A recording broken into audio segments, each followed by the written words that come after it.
Welcome. We'll call the October 22nd Carver County Board of Commissioners meeting to order. Join me in the pledge to the flag. Pledge allegiance to the flag of the United States of America and to the republic for which it stands, one nation, under God, indivisible, with liberty and justice for all. Thank you very much.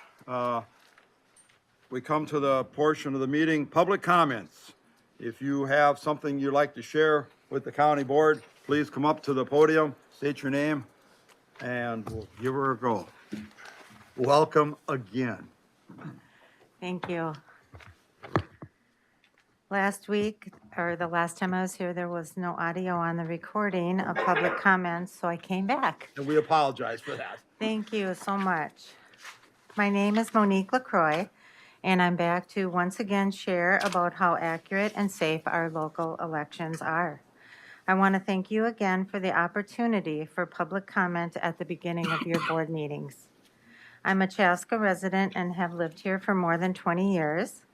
I am serving as an election judge this year for the first time. I am also your neighbor, past employee of the Minnesota Landscape Arboretum, retired performer as Sneaky the Clown at local libraries and events for 32 years, and recently taking more time for civic actions. I believe that every voter should have a voice in shaping their community. No one should face harassment, violence, or fear when casting their vote. Unfortunately, there are still people and organizations attempting to sow doubt about our elections to divide us from one another and make us distrust our democratic institutions. In fact, I got an email recently trying to convince me of this. That was very upsetting to me. I am here to urge people to look at fact rather than fiction. What I did was reach out to the Secretary of State office to clarify the information in the email. This information was false and misleading according to our election director at the state level. She explained the particular checks and balances in place that disproved the claim. Also, now that I have been involved with the election process as an election judge, I have seen firsthand our elections are safe, easy, and secure, and there are many safeguards in place to ensure that every vote counts. Early absentee voting has now started. Minnesota often has the highest voter turnout, and I am proud of that. It is welcoming and easy for voters in Minnesota to cast their ballot if they follow all the legal requirements. I just did so last week, as I will be busy working at the polls on November 5th. Let me clarify how the absentee voting ballots are processed. They are processed by the Absentee Ballot Board, which is made up of a partnership of nonpartisan deputy auditors and major party affiliated election judges. Major party balance is always maintained by election judges. They follow Minnesota election laws and have many checks and balances and chain of custody security procedures to ensure accuracy and integrity in the absentee voting process. In the training for being an election worker, there were many nonpartisan rules regarding our conduct and responses to the conduct of others as we work at the polls on election day. At every opportunity to help a voter in any way, 2 judges had to be present, one from each major party. This is major party balance. It is maintained at every point in the process. Major party balance is always maintained by election judges working in pairs. I was able to get hands-on training on every aspect of the voting process that I will be involved in, so I feel very confident in performing my duties. Our neighbors serve our democracy as election judges like me. We are trained to honor voting rights and ensure our elections run smoothly and without error. When I first heard the term election judge, I didn't really understand who they were, but now I know they are people from my community, my neighbors, like my neighbor Barb, who has been an election judge for about 15 years. She couldn't come with me today as she is working, but asked me to share that she too agrees our elections are accurate and secure with many safeguards in place. Poll workers are people taking civic action for the good of all of us. I hope that I can play even a small part in raising the trust of voters in security and accuracy of our election process in Minnesota. I am saddened by bad actors that would try to break down our trust with political gaming. That is eroding the fabric of the democracy I cherish. Most people I know do not want to be divided by political ideology. That's why neighbors are coming together to defend our freedom to vote. Thanks again. Thank you very much. Anybody else like to share a few words with us? Yep. Again, state your name and address. Good morning, gentlemen. Jennifer Ray, Chanhassen, been here a couple times before. Your favorite rabble-rouser. Nice to see you, Mr. Hemsey. Krista, don't know you, and Mr. Metz. I'm going to read a little something from somebody who I think is landing at the airport right now, so probably won't be here in time. Not if they're at the airport now. They're at the airport, right? Well, hopefully it's landing on time. We aren't questioning the integrity of Kendra or those who count the votes. We are questioning the integrity of the commissioners who ignored their responsibility to the law. I will also like to add that I have been to all 21 cities and townships telling them that we do not have major party balance A to Z in the process of our absentee ballot boards because we do not. And that is confirmed on a Rumble, posted on Rumble, certification for the 2022, where Kendra does in fact state we do not have major party balance election judges processing the votes A to Z. We do in fact use county auditors, deputized county employees or city employees that are then deputized county auditors to do the job.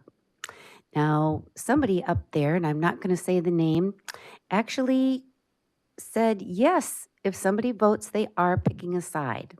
Since we have almost 100% voting turnout here, I'm going to guess, as active and wonderful as our employees are of the cities and counties, that they probably voted, which means that they're picking a side, which means that they are not nonpartisan. So I still am advocating, and I'm guessing that a few of you have been getting a few phone calls and emails about advocating for A to Z vetted major party balance in the processing of our absentee ballots. Now, I do realize that's an awfully high bar to attain in this county, but still my goal, and even though it's been an abject failure, it has been one of the most wonderful projects I've undertaken is to go out to every one of our townships and cities. We have amazing people here and leaders in each and every one of them. Thank you. Thank you. My only comment is I'm not familiar with Rumble. That just shows my activity. Okay. Other comments? Anybody else would like to? Yes, please.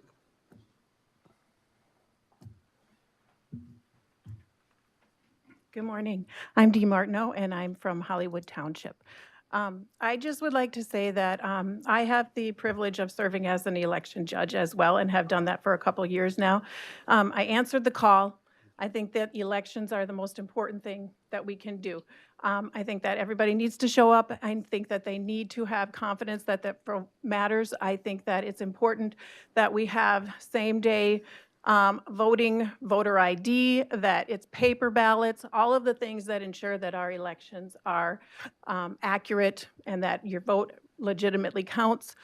I believe that there is fraud. I believe there's fraud all over this country. I believe it's in our townships. I believe it's in our cities. I do believe that. I believe that there's a lot of people who are very upset that their votes don't count. I am an election judge, so I can do my part to make sure that things are on the up and up where I am. I think that's important.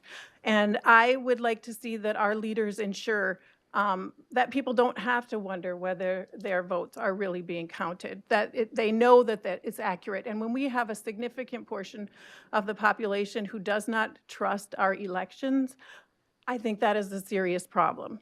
I mean, that's a serious problem, and I don't see why anybody would not want to take steps to ensure that we have total and complete trust in our elections. Why would you not? So I'm stepping up, I'm answering the call, and I hope that everyone will.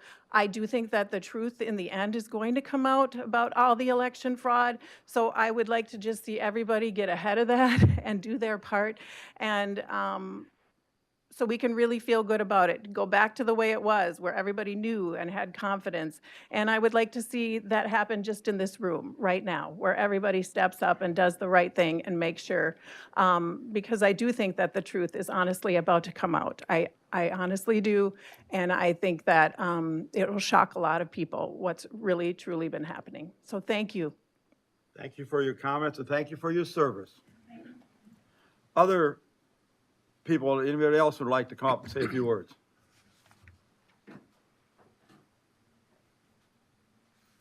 Welcome. Good morning, gentlemen. It's good to be back here. I haven't been here since April, but been busy nonetheless. I'm Patricia Williamson. I'm from Chaska. As you probably know, and I appreciate the first commenter being an election judge for the first time. I've been an election judge for a couple of years now, served the several primaries as well as the general election in '22, and I will be serving again this year. I've served across a couple of different municipalities in this county, and I am also the chair of the Carver County Republicans. And while I understand where she's at from about our elections being politicized, it is duty bound that this is a party activity. As the party chair, we took it upon ourselves as an organization to do our best to serve our communities, to help with that appearance of distrust, to say, well, guys, we're going to put you in as many precincts as possible, as many of us working as possible, to the best of our abilities, because I don't believe we've had adequate volunteerism and participation in the past. I set about almost a year and a half long mission of recruitment of volunteers. Much to my dismay, the description of the party balance at the polling place that the first commenter had is not achieved in this county. In fact, there are several municipalities that are quite deficient in this opportunity. Out of 51 election judges hired in the city of Victoria, only 8 come from the Republican major party list. That's not half. That's not even close. I had over 300 volunteers that were considered to be appropriate and ready to serve that came down from the Secretary of State on the official list, and yet Victoria has hired a piddly 8 to cover 4 polling places. That, by my count, is, if they're spread evenly, 2 per precinct. It's not balance. To put 2 individuals in a room and expect them to be at every polling station as described here, at every opportunity to have that party balance, you can't do that with 2 people unless that one of those 2 people is constantly roving the room with a voter. In Chaska, we have uneven spread in distribution of the 20 out of 98 that they have hired, with Ward 1 having 3 individuals in that ward to operate the polls of Chaska Ward 3. 4 at Ward 3, 6 at Ward 4, which is my precinct, and then there's 8, miraculously, at Ward 2, a precinct that happens to have a Republican head judge. I wonder why. The city of Carver went from 3 out of 10 at the primary to 2 out of 11 for the general. And these numbers, by the way, are in their city council meeting minutes. They have all of their judges publicly announced in their city council minutes at these major cities and municipalities. But kudos to Waconia. After a lot of discussion since March with the city clerk there and much observation of their lists, they are now up to 20 Republicans out of 46 hired, which one would assume some of these people are half-day workers. So as far as I'm concerned, good enough, close enough to 50%, which is where it should be given the volumes of people that we had volunteer to be poll workers. At this point, we are seeing that this is being resistant. And when we talk about the absentee ballot board, unlike the municipalities, that information is not disclosed. The city administrator, particularly the auditor, and the election administrator Kendra Olson have refused to disclose who's serving on the absentee ballot board for 2024 so that there's no validation or verification until after the election. Well, isn't that kind of a little late to understand who is serving, who is handling our ballots? We're in a time where we're trying to encourage a lot of our party members to vote early. And at this point, I don't know who is manning the polling locations here in the government center, which is on the second floor. I don't know if there's party balance there. I don't know of any election judges that have volunteered to serve there that are from the major party list. I don't know of anybody that's serving in Waconia right now during their city hall hours. So we have early voting going on, no sense of party parity, no understanding, and no way to validate it. I find that problematic. I find it that we are in violation of the statute that governs this within the Minnesota election laws. And I think that this is a problem. And it's been something that has been of awareness, at least to this set of commissioners, since April, as I have consistently made aware that we were recruiting people because I felt like it was partially the party's fault for not putting an eye on this. But we've recruited adequate volunteers. Statute 204B.21 governs the use of the major party list, and it firmly states that the list must be exhausted. A detail that I was not even aware of myself. I had to become more educated too. And I happened to call the Secretary of State's office in January just to get a full understanding because I did not want to overraise expectations to our volunteers about their being used. And they explained to me, oh, they must use your volunteers until they hit 50%. And once they have maxed it out, then they have to move on. So if you recruit 100 people for Victoria, of course not, they're not going to all be used. But at least half of that precinct should always have from your major party. Okay, great. That means 5 per. That would mean they should have 20, not 8, by my math. So this is getting to be kind of late in the game, but because people don't publicize their party lists or their total election judge complement for affirmation, and in fact, today, Watertown is affirming their list of appointed judges. So because it takes a while for that to come out and for people to constantly watch for it, and then you have to alphabetize the names that are presented in a paragraph, it takes time to review those and compare them. It just would be nice if this was taken significantly and seriously, because that does instill trust with the transparency and the participation that people can have. And when they're not allowed to participate in their civic processes, that creates the level of concern that a lot of the public does experience. So I've always said, trust but verify, and witnessing, seeing is believing, right? So if they're in the polling place and they're able to see that things are fine, then that helps. But when they're somehow not allowed to see what's going on in our early voting upstairs, when we're not allowed to understand what's happening at the absentee ballot board, which I have been told repeatedly that that is a public viewable opportunity, and other counties do observe that. The public can come and watch the absentee ballot board every time it's meeting in Sibley County. But we do not allow that here in Carver County. My question becomes, why? What are we hiding? So I think that's the thing I'd like to leave you with. Again, I'm speaking on behalf of the party. I don't come here of my own accord. There's 283 delegates and alternates in the party as of this caucus. It's not an insignificant portion of the population. And that represents a heck of a lot of voters too. Thank you. Yeah. Patricia, I'm almost hurt. You wouldn't come here just to talk to us, but you're here just because you're a party leader? Oh, I talk to you all the time. I've I know. called several of you. Gail, you're the only one that took my phone call this week, so Okay. thank you. Thank you very much. Hey, I like the phrase trust but verify. Seems like I've heard that in the past. Somebody else really came up Yeah, with it. exactly. I'm not trying to You're not taking plagiarize. credit for that one. But there's a lot of good ideas out there in the space, including from, I'm a scientist. I don't mean So, to, hey, there you go. I'm kind of breaking my own rules. We usually don't confer. Any other comments from the public?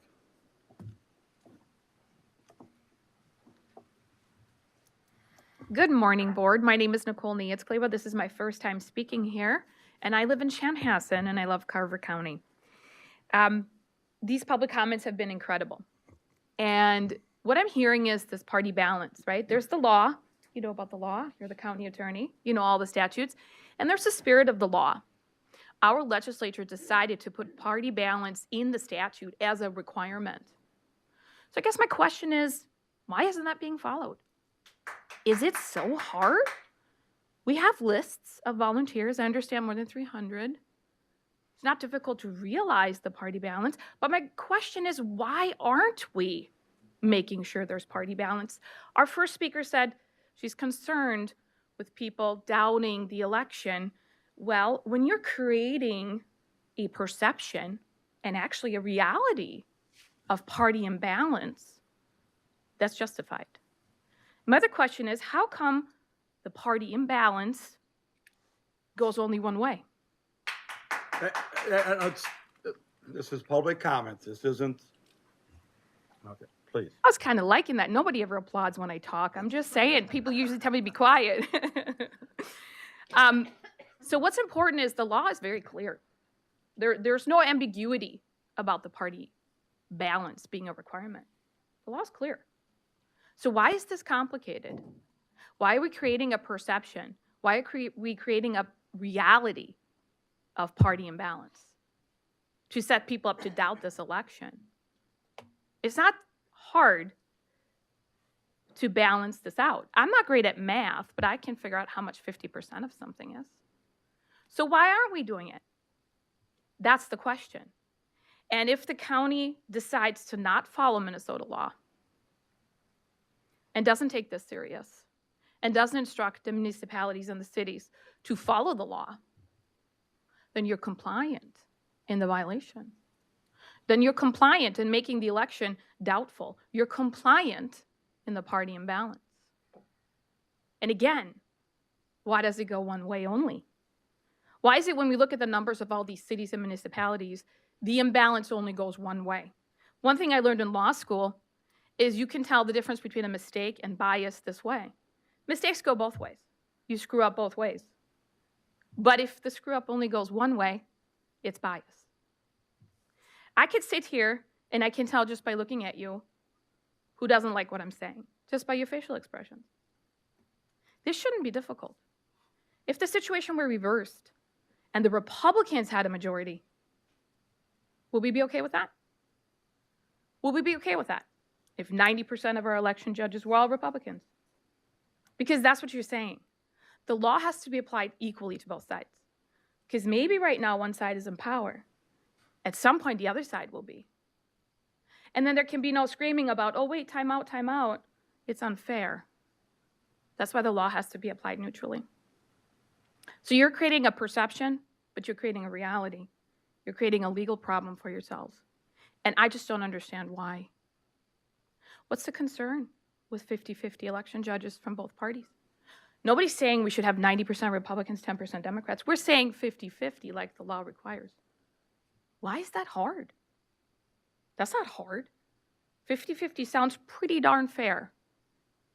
So you have an opportunity here to either make this election compliant with the law and fair and realize what our first speaker asked, which is have people trust in the election, or you continue on the path to make this election unfair, in violation of the law, and potentially fraudulent. I mean, which route do you want to take? This isn't hard.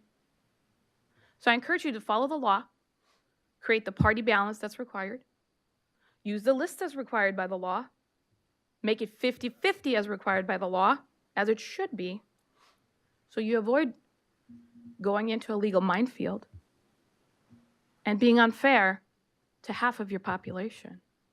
I thank you for your time. Thank you. Anybody else?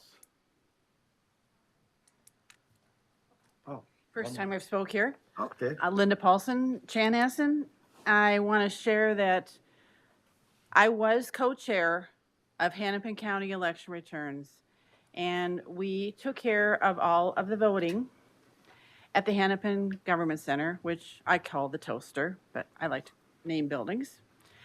And we were done by 2:30 in the morning. Our volunteers and our staff, the 400 precincts and everybody was done before like 1 in the morning. We walked out, all of us, by 2:30 in the morning. The election was over. We knew who won. There was a bit of mail-in, checking a few documents here and there. Most of it, and all of it, was paper ballots. I suggest that we consider being like France. After the voting stops, everybody's counting those ballots, and then they go out and party and drink vin or champagne. So In that might France? You gotta be kidding. No, I'm not. No, I'm telling you facts. So I then, after that, moved away to an adjacent state, lived there for a period of time, several decades, and I learned a lot not being in Minnesota. Then I returned to Minnesota, and I was appalled. I was literally appalled at the weakening of the laws. I couldn't believe it. So I decided, well, I'm going to volunteer again and get involved. And so I have. One item I think we should all look for is voter ID with photo ID. And the reason being is that if you like to go hunt, pheasant, whatever, you buy a little sticker and the state makes the money, great. DNR or whoever gets the money. We could easily add a sticker, and maybe even the governor and team can pay for it. So when the illegal aliens are given licenses, I'm not going to get into why they should or shouldn't have licenses. That's another topic for another day. But at least they'd have a sticker. So when you are at the voting booth, the people who are working there can see that, okay, this person is not a citizen, they're here, and they have a sticker. Okay, that takes care of that. The weakening of the laws at the county level and at the state level are appalling. Couldn't believe what happened to this state. Adjacent states have different rules and regulations, and let me tell you, the one I came from one, I lived in another, and they both have stronger voting rules than this state. As I say, the once great state of Minnesota, and I say that with sadness. And another note, you probably already know this, but last Wednesday, the state was given a lawsuit. There were 1,500, the GOP submitted 1,500 names, all of them, prior to the deadline. Not one, yes, I said that 3 times, was selected. So here we are in Carver County. We're pretty proud of ourselves, but I'm not so sure we should be so proud of ourselves because we do not have balance. And whether it's one part or the other, I don't care which way you are, right or left, or in the middle as a libertarian. We absolutely need party balance. Otherwise, it's on you saying it's okay to have 40-60 or maybe 20-80. That is not fair. And we have tons of veterans who have served for this country and given their lives. For what? So we can have a 20-80? I don't think so. I think you need to really seriously consider elevating Carver County to a higher level beyond Hennepin and Ramsey, and I'm not going to name the lists, but there is now a lawsuit at Hennepin County, and let's see how that plays out, and I'm not so sure you want to have one here. Thank you for your time. Thank you. Anybody else? Last call. We got another one. Okay.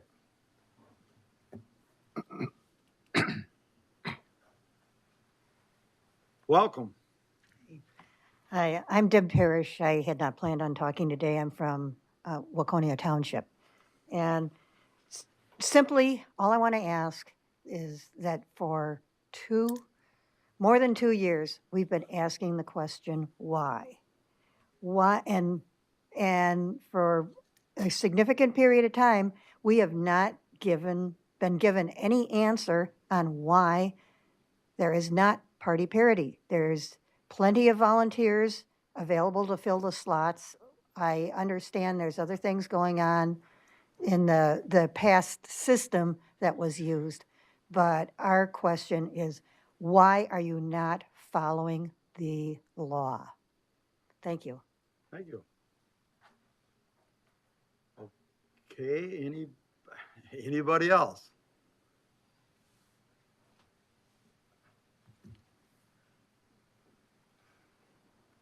This better be quick. Super quick. When are you going to answer that question? Why we don't follow the law here? that I will answer. We are following the law.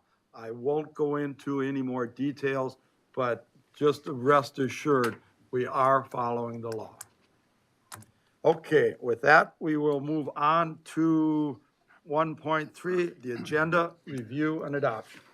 So moved. Second. Motion by Commissioner Workman, second by Commissioner Uderman to approve the agenda as presented. Any discussion on that motion? Hearing none, all in favor of the motion, say aye. Aye. Anybody opposed? Motion carries unanimously. Item 1.4, approve the October 15th, 2024 minutes. So moved, Mr. Chair. Motion by Commissioner Fahey, second by Commissioner Lynch to approve the minutes. Any discussion on that motion? Seeing none, all in favor of the motion, say aye. Aye. Opposed? Motion carries. Community announcements. Commissioner Fahey. Mr. Chair, thank you. Just want to acknowledge that it is Carver County Employee Appreciation Week. So as the employees, please just go out and enjoy the various events and the lunch this week, and just thank you for being Carver County employees. Also, excuse me, the football playoffs start this evening, and the Central High School Raiders, who are currently rated 4th in state, they play tonight at home against Maple Lake. How many losses have they had?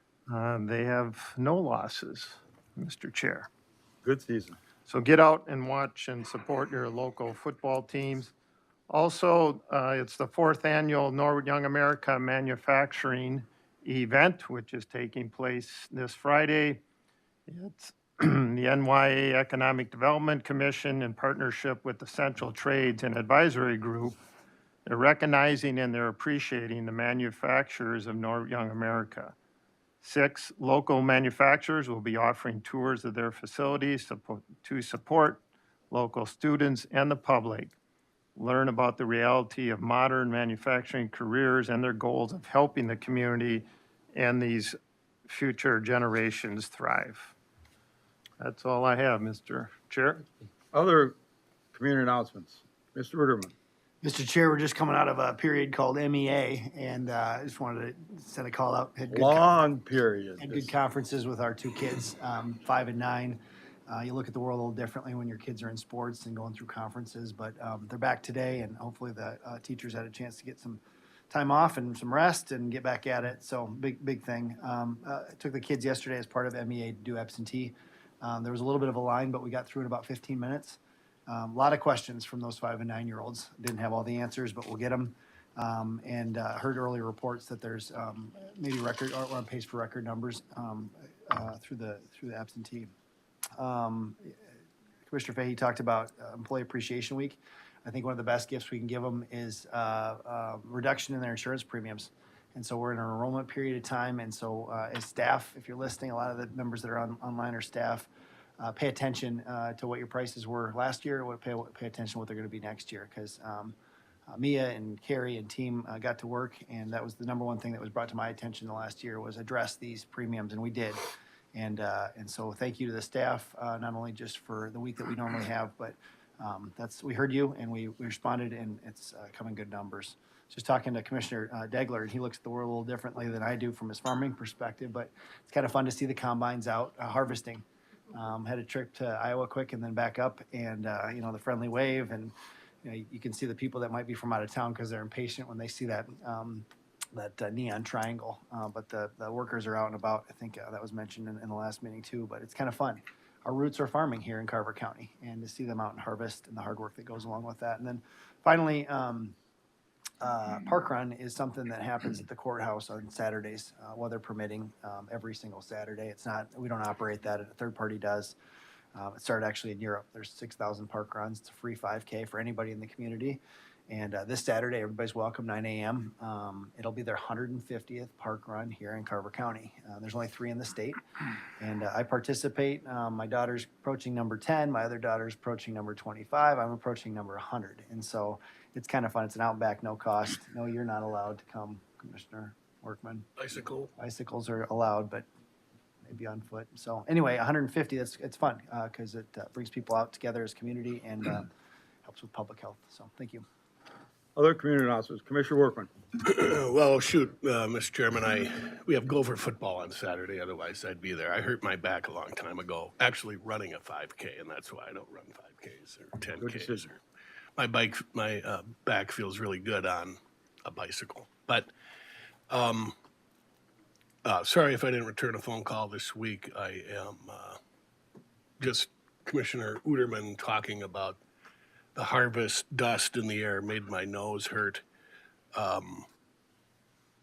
So I got the head and the chest thing, and I would have rather stayed in bed this morning. But I got to sit here, and somebody thought my face maybe didn't look like I was interested in what somebody was talking about. Well, it was maybe my head cold, but I am fascinated. I've won 14 elections, and so I've been watching for a long, long time, and this is a very fascinating issue to me. I got to give Kendra a hug out in the parking lot. That staff is under great pressure this time of year, and sometimes it sounds like maybe they're getting badgered a little bit. But if, in fact, Carver County needs to have that parity over there, then we should get it. It doesn't seem like it would be that difficult to get that parity in there. I know that Kendra and the staff, I know that there's no dishonesty down there. I've known her for so long. But if, in fact, we can make it at least look like we're following laws a little bit better, then we ought to do it. In Victoria, I'll probably talk to Ms. Hardy today, the city administrator, about what's maybe going on over there. But we do have issues, and for a long time, we've been softening up these election laws to make it appear as though we're open with our elections, that we're the highest voting participation. Voting participation doesn't fascinate me just on the face of it. I want smart people voting. I don't want a lot of votes. I've always sort of missed the cue on why we have to have the best participation, when I think it sometimes or often looks like we're a little too open. Mr. Workman, are you referring to the county or the state? The state. Thank you. I just wanted to clarify that. Well, the county follows the state's laws. Statutes, And, exactly. you know, even Mr. Simon is in a partisan office. Correct. He is not a nonpartisan candidate. He's a Democrat. So you never know what that bias might bring. But I don't know if this lady's in my district or a constituent of mine, but the very simple act of a identification card, driver's license, telling you who you are, doesn't seem to, boy, I tell you what, the people that are against that, it kind of exposes a little bit of what am I missing? Even in the poorest countries, they make you dip your index finger in a bucket of ink to make sure you don't vote twice. And so we got a lot of work to do. There is concern out there, and but even on a very, very small scale with Carver County, and maybe I'll talk with Mr. Metz and Mr. Frischman a little bit later about what exactly it is we can do better in the next 2 weeks here at Carver County, and have the conversation. And I'm going to leave now and go home and no. So thank you, Mr. Chairman. Okay. Hard to know where to go with that one, so that's a good one. Excuse me. As was mentioned, high school football playoffs start, not only football, but also volleyball. Cross-country runners were out yesterday. Since they didn't have school, they were actually out running early in the day. So fall sports are starting to wrap up. But in the fall of the year, fall bazaars start. Churches, different activities, or different groups have bazaars in the fall of the year. And St. John's down here in 4th and Oak Street here is having one on November 2nd from 9 o'clock to 3 o'clock. There's more than 55 vendors there. It'll be in the school gym, artisans, crafters, other vendors. So if you're into fall bazaars, that's the place to go on in November 2nd. And like it was mentioned by a number of people, in-person voting is now taking place. So don't hesitate to come down to the county and vote. So with that, that wraps up our community announcements. Next on the agenda is the consent agenda. Just 2 items on the consent this week. We have a memorandum of agreements with the sheriff's deputies, primarily with health insurance, and also the review of the Health and Human Services and Commissioner warrants. With that, is there a motion to approve the consent? So moved, Mr. Chair. Motion by Commissioner Lynch. Second. Second by Commissioner Uderman. Any discussion on that motion? Hearing none, all in favor of the motion, say aye. Aye. Anybody opposed? Motion carries unanimously. Item 3 on the agenda is the award of the construction contract for Highway 18 project in the Arboretum area. Mr. Darren Melke, our Assistant County Engineer. Darren, welcome. Thank you, Board Chair. Good morning, Commissioners. Here today to talk about another significant project that we've undertaken in Carver County. You have been busy. Yeah, our whole team has been busy, so. Thank you. Just wanted to take a little chance to thank some of our team that's helped get us to this point. We relied on a consultant team, Eric Johnson with Bolton and Mink as our program manager for all of the Arboretum area projects. Without his help, we wouldn't have been able to manage all these projects. I mean, we've been greatly successful in getting funding to fund all these great projects, but his help has been instrumental in our work here. And also the team at SRF Consulting Group, their team did all the design work to date, along with their sub-consultants that they have on staff too. So a big thank you for their team to getting us to this point of actually bidding this project. So I'm here to talk about our Highway 18 project, or 82nd Street project. It's future alignment boulevard, so there's a few terms going on here, so I'm going to interchange those a little bit. This project has been talked about for probably 25 plus years, or if not quite a bit more than that. So it's a big day that we're going to be moving ahead with construction. Some people are going to miss that gravel road. I know.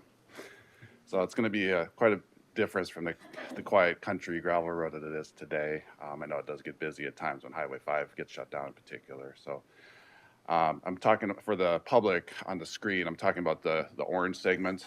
It's noted as 82nd Street on the screen. So overview of this project, the very west end starts at the Bavaria Road, Highway 13 intersection on the very west end. So if you can look close, there's a proposed roundabout at that intersection.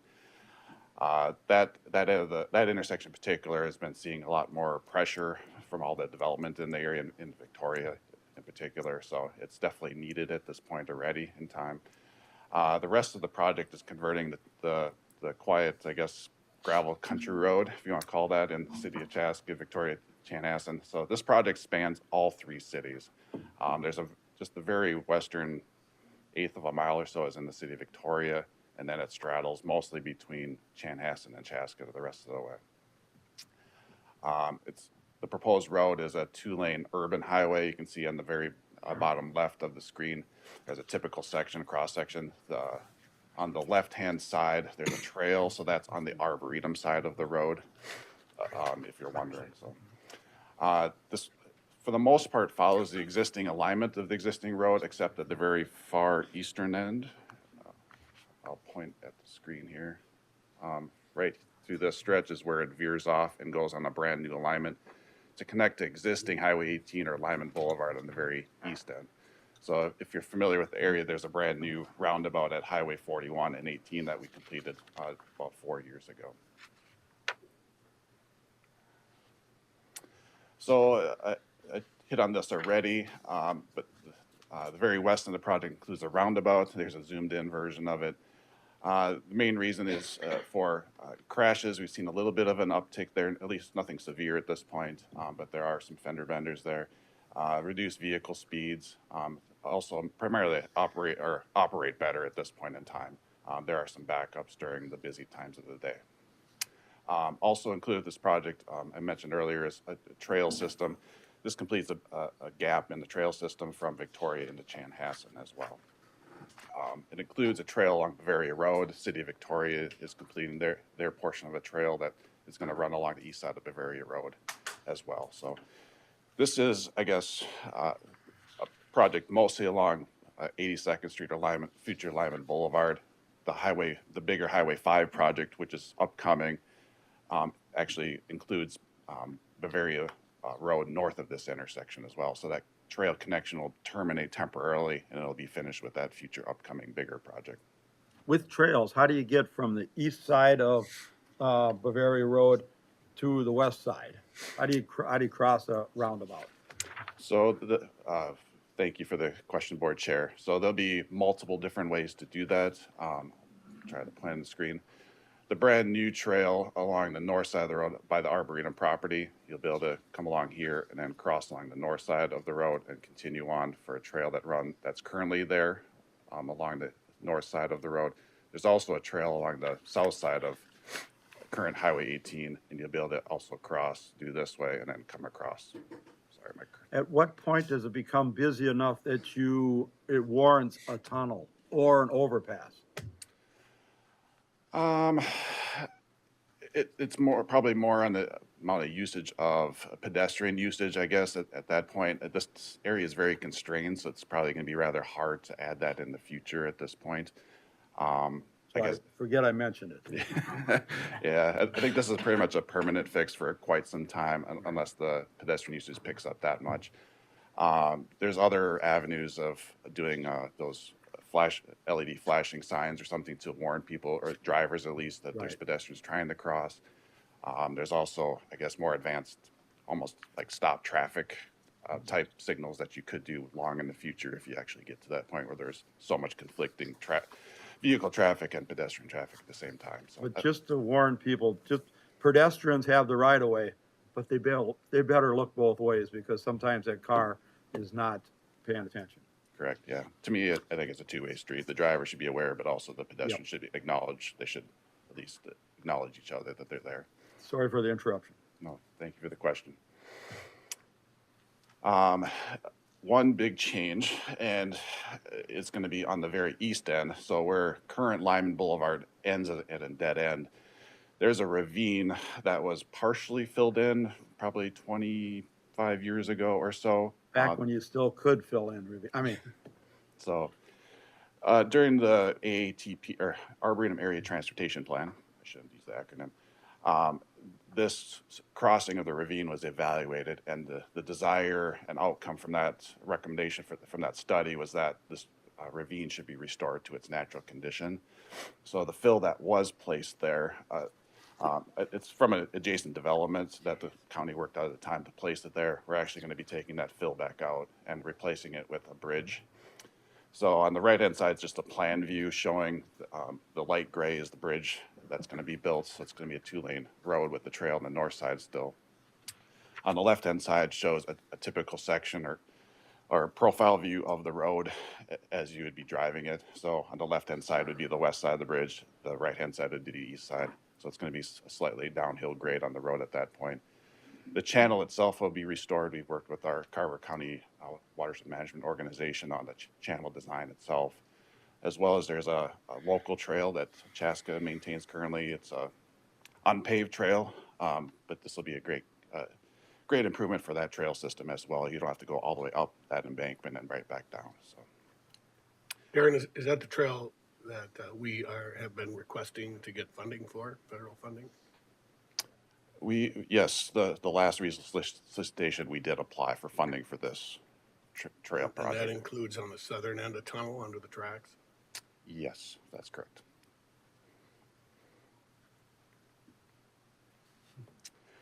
So current status, we are working through the land acquisition process.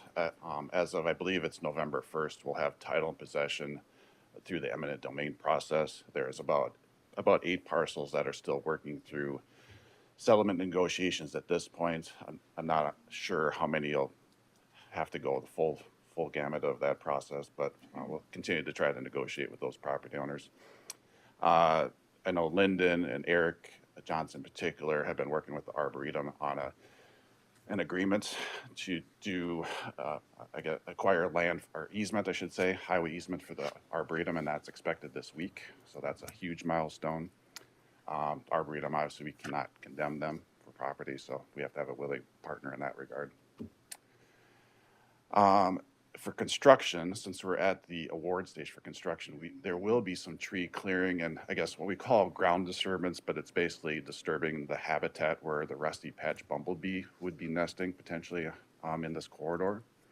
So that's something that has to happen in November, December timeframe.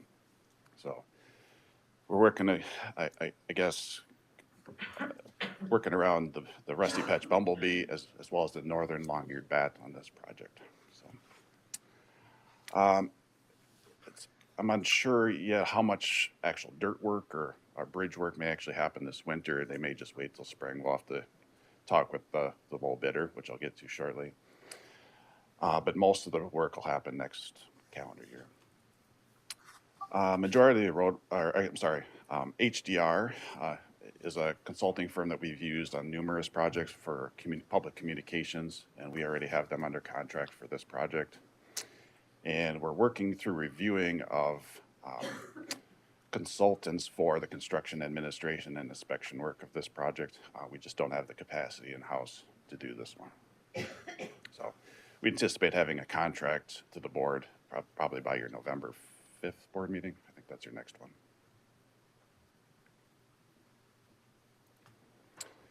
So this map outlines the orange is, again, the project area. I'll start from the right-hand side. There's some notes that say the trail closed, so the Chaska local, I guess, dirt trail that's there will have to be closed down during this project, so all the next summer. The detour, we don't plan to have a assigned detour for 82nd Street during the project just because it's mostly local traffic on that road. We'll be communicating with the residents during construction of how they can get to their residence, back and forth, so forth. For Bavaria Road, however, there will be a closure of that intersection during, I'll call it the latter half of the summer months. So from July 15th or so, for about 8 to 10 weeks, that intersection will be closed for that roundabout construction. We're coordinating that closure with other projects that aren't shown on here. So we also do have a project at Highway 11, 14, and Marsh Lake Road. That's going to start first thing in the spring, and it's planned to be done by early July. So we want to have that one open before we shut this one down. Jared, will that Commissioner, will that roundabout be open before Labor Day? I'm just asking for there's a lot of flow traffic to and from Holy Family, to and from District 112 schools. More than likely, no, it will not be. It'll probably be probably late September, October timeframe. If there's any way we can pull that ahead, and then I know that, Dave, we've been in a leaders conversation. If not, we should be very tightly coordinated on communications with the district. We will be, yes. So the roundabout will open in the fall, and the entire project is planned to be done probably late fall, late October, November timeframe. The goal behind this project is having this one done before the bigger anticipated Highway 5 project plans to start in that next fall or into 2026. So this is meant to be a reliever for that major project that's coming up on Highway 5.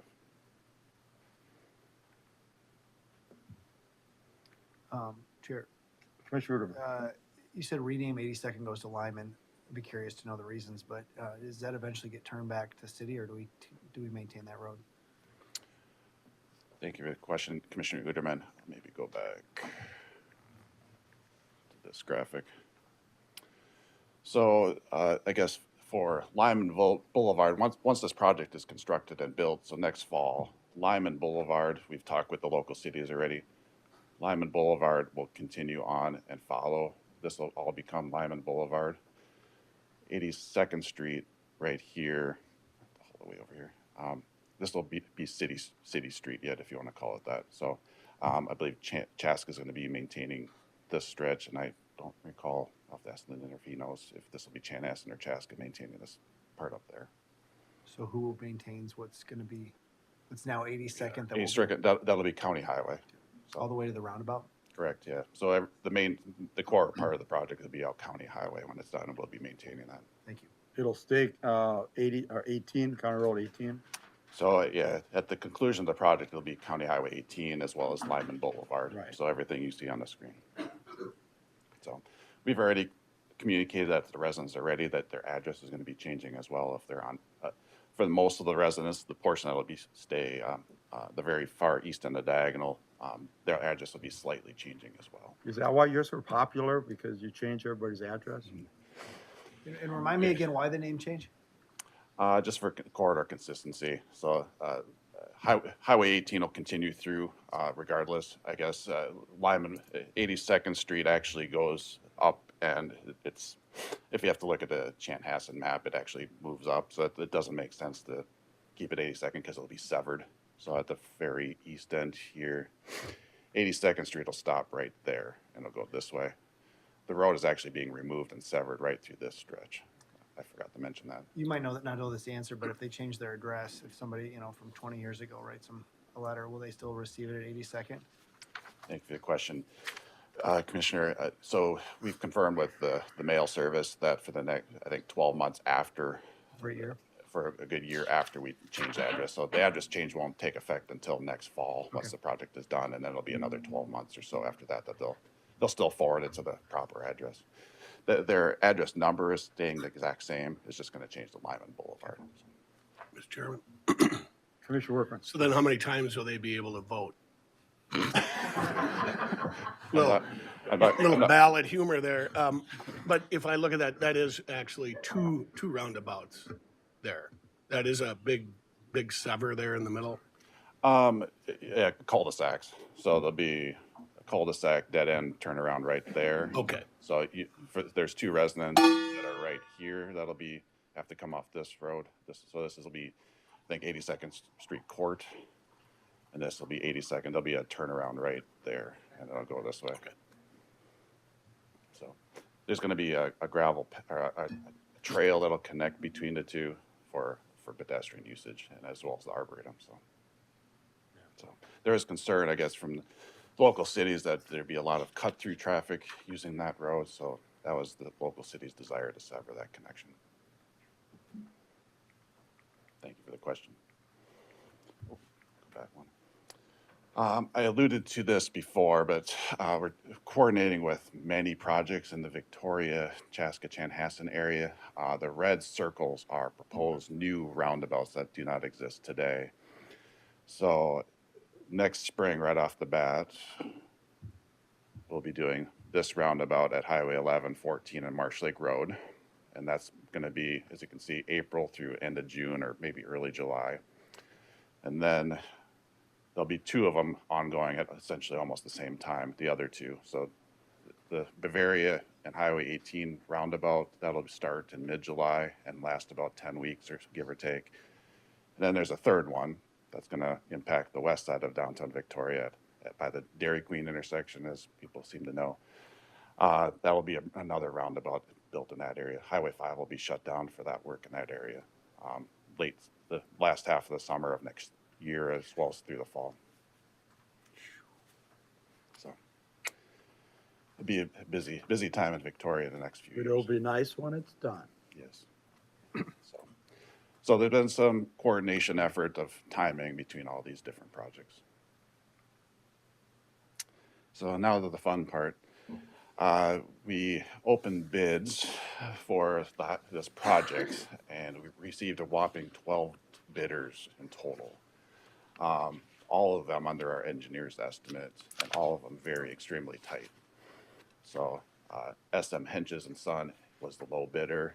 They're about $3 million plus underneath our engineer's estimate, which directly helps Carver County. We're fully funding this project, anything above and beyond the $10 million in bond funds that we receive.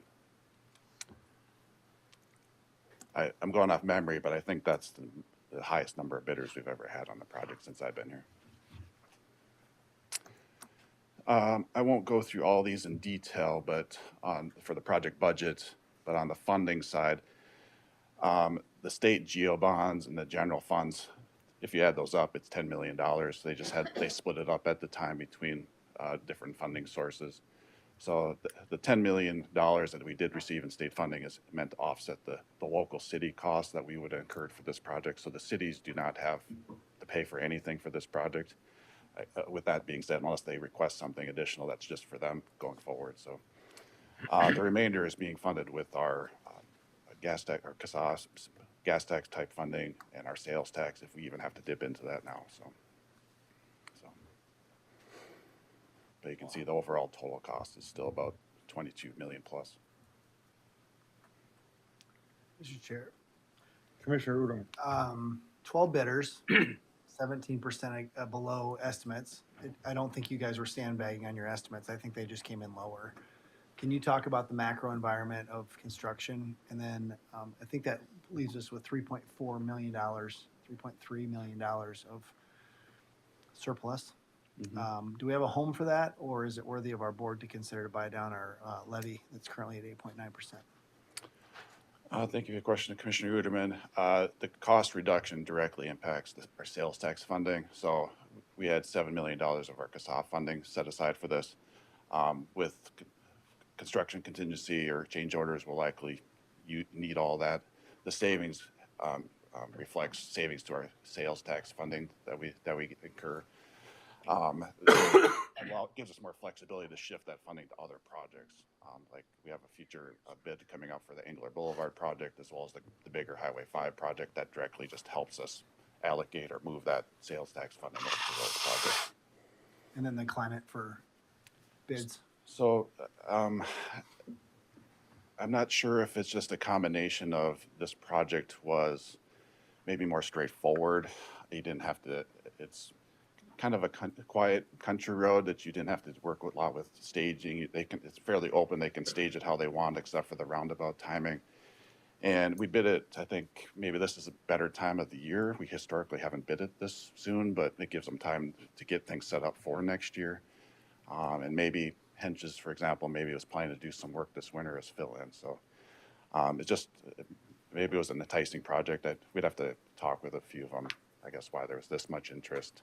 But maybe there's other bigger projects. I know just in the larger metropolitan area, like the light rail, for example, that absorbed a lot of contractors at the time, and that work is basically wrapping up. I know there's some bigger project 494 going on, but that's from across, and then maybe there's subs that are eating up that. So I know there's interest. I know even for the Engler Boulevard project, I've had a couple bigger contractors reach out for that I was surprised. But I guess seeing some of the big names in here, a lot of these bidders we haven't seen before either. So there must be a little bit of a shortage of work, or this would have given them a way to line up a solid chunk of work for their staff for next year already too. And then a question for Mr. Hemsey. These are dollars tied to gas, so can we pull that in on to take down levy if we wanted to? Mr. Chair, Commissioner Uderman, I wouldn't recommend it, mainly because it's one-time funding. Can you? Can these dollars be pulled out? Not necessarily direct sales tax, but incorrect. I'm looking toward Lennon. Those need to be allocated toward specific road projects. So the road dollars through gas tax have to stay in the road bucket. They can't come Right. over the levy.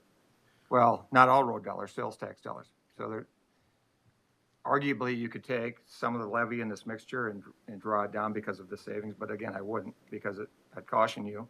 Just asking if we can. Yeah. Thanks. All right. Yeah, refresh my memory, when this sales tax was initiated, we had a list of projects longer than the potential funding. And our goal from day one was, when we get done with one project, we just keep whittling it down to the next project. So the sales tax money would be just reallocated to keep the funding going, to utilize it for road projects. Correct. And yeah, when Lyndon had put together a list of projects for the next 20 years, so it made all those projects eligible so that you could use the sales tax funding for those projects. We've had some very competitive bids. Highway 212 was well under our estimate to several $1 million. So that sales tax funding again could be used for Highway 5 or this project that we were thinking. This one came in last, so now we can keep shifting it around to other projects.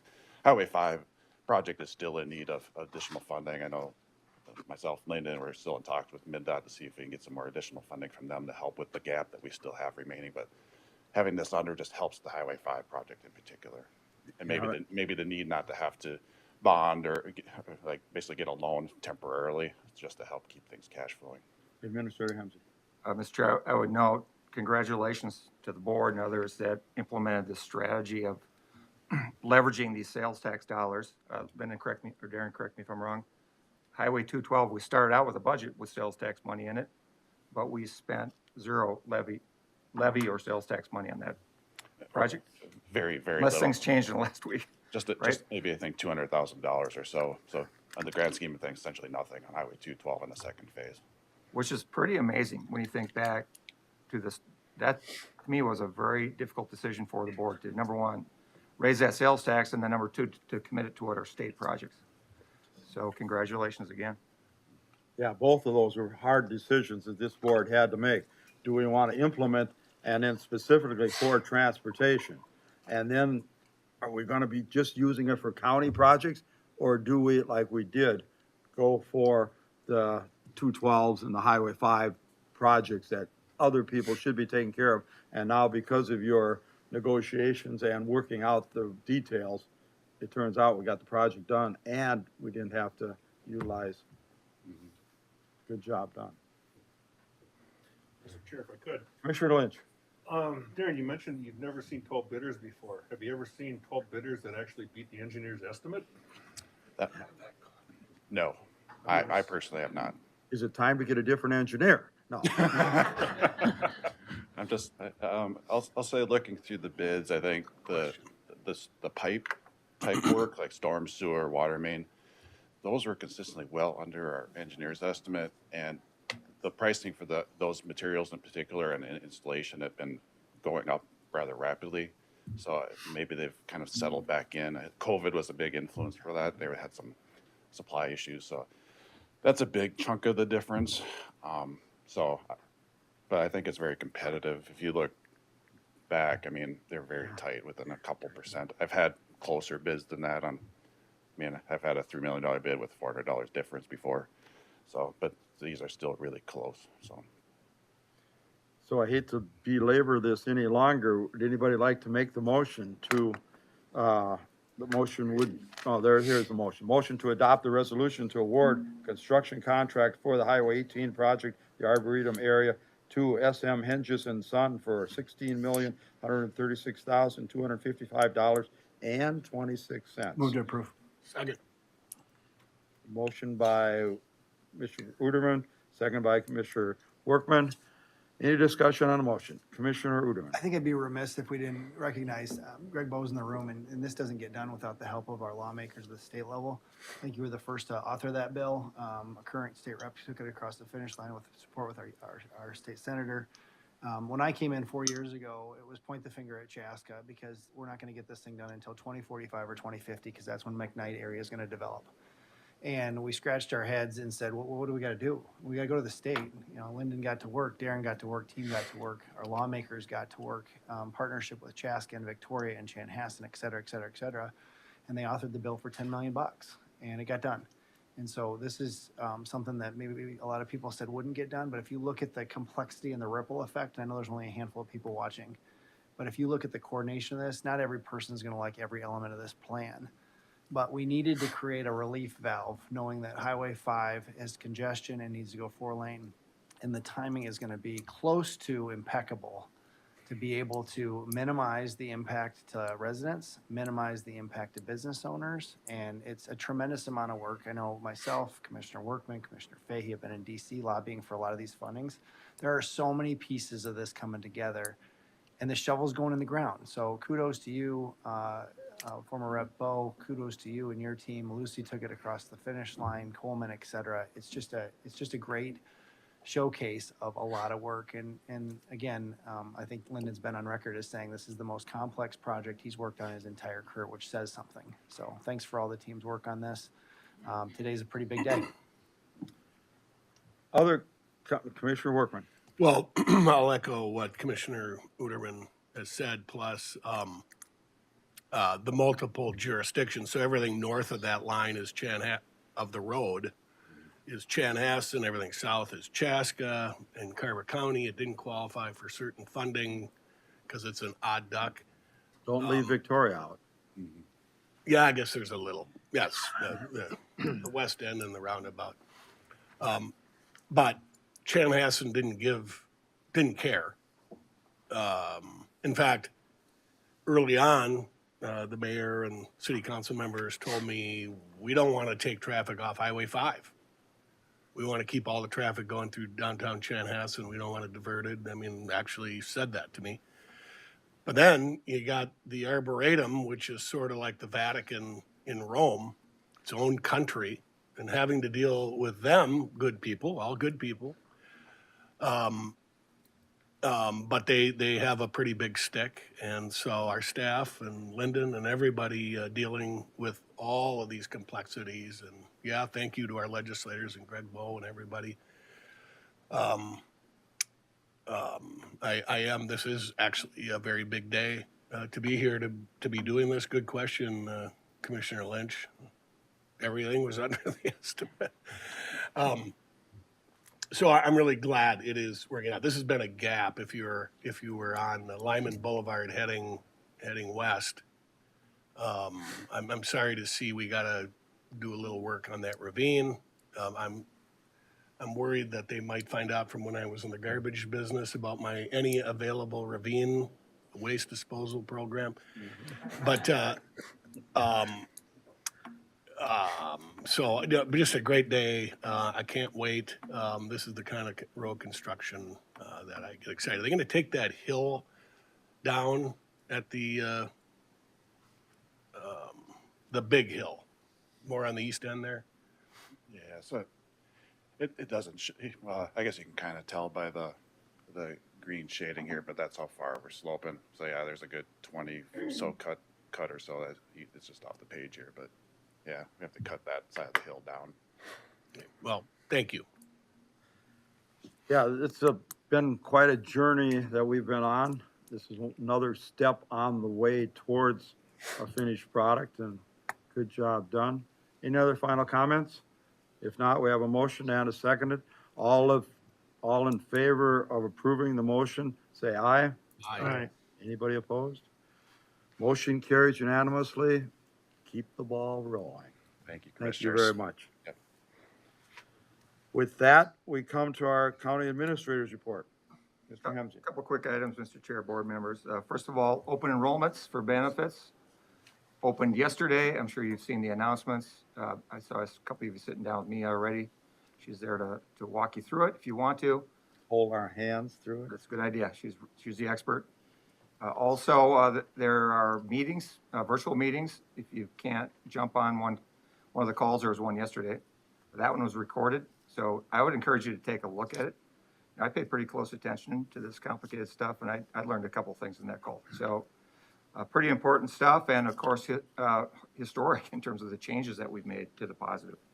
So there are the changes you should be paying attention to, certainly.